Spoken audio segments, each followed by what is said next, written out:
For decades, the Mongols were unstoppable. Cities burned, empires collapsed, and entire civilizations vanished beneath the thunder of their horses. From the walls of Baghdad to the plains of Eastern Europe, no army had ever truly defeated them. But in 1260, in a narrow valley of Palestine, 20,000 Mamluks stood their ground and shattered the myth of Mongol invincibility forever. In the mid-13th century, the Mongol Empire stood as the most terrifying military force the world had ever known. Founded by Genghis Khan, the empire had expanded with ruthless speed, stretching from China to the edges of Europe. After his death, his descendants continued the relentless expansion, and by the time Hulagu Khan, grandson of Genghis, marched westward, the Islamic world trembled. In 1258, Baghdad, the jewel of the Abbasid Caliphate, was stormed and destroyed. The once glorious capital fell in a matter of days, its libraries burned, its people massacred, and its caliph executed.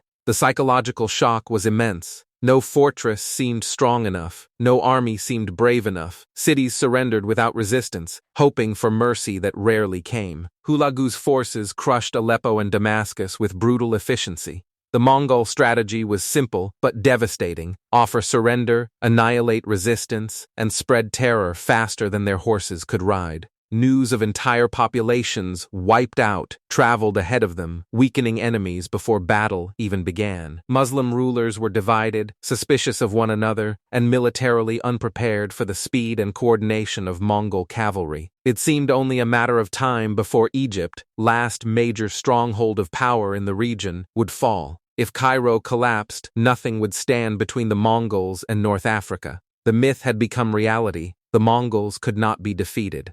But Egypt was not like the others. It was ruled by the Mamluks, a military elite originally brought as slave soldiers, trained from childhood in warfare, discipline, and loyalty. Hardened by years of internal struggle and political upheaval, they were not princes born into comfort, they were warriors forged by survival. When the Mongol envoys arrived in Cairo demanding surrender, the Mamluk Sultan Saif ad-Din Qutuz made a decision that shocked even his own court. Instead of submitting, he executed the envoys and displayed their heads on the city gates, a direct declaration of war against the most feared empire on earth.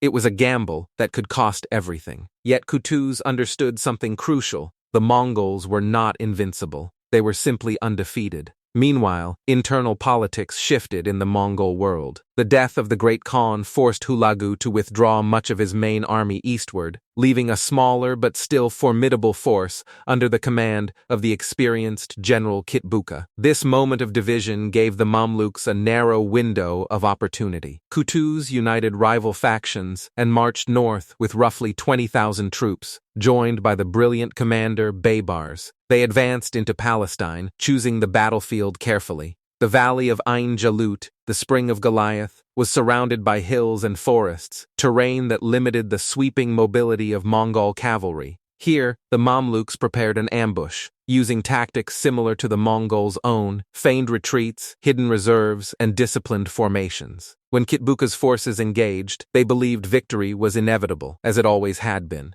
The Mongols charged aggressively, confident in their reputation and skill. But this time, the enemy did not collapse. The battle erupted with thunderous intensity. The Mamluks launched a feigned retreat, drawing the Mongols deeper into the valley. Believing the enemy was breaking, Kitbuka pressed forward. That was the moment Qutuz had been waiting for. Hidden Mamluk units emerged from behind the hills, encircling the Mongol forces. Arrows darkened the sky. War drums echoed through the valley. Qutuz himself is said to have thrown off his helmet and shouted, "O Islam!" as he led a direct charge into the heart of combat. The fighting was brutal and personal, horse against horse, blade against blade. Unlike previous armies that had shattered under Mongol pressure, the Mamluks held firm. Their heavy cavalry countered Mongol mobility, and their disciplined formations absorbed wave after wave of attack. Kitbuka fought fiercely, but was eventually captured and executed.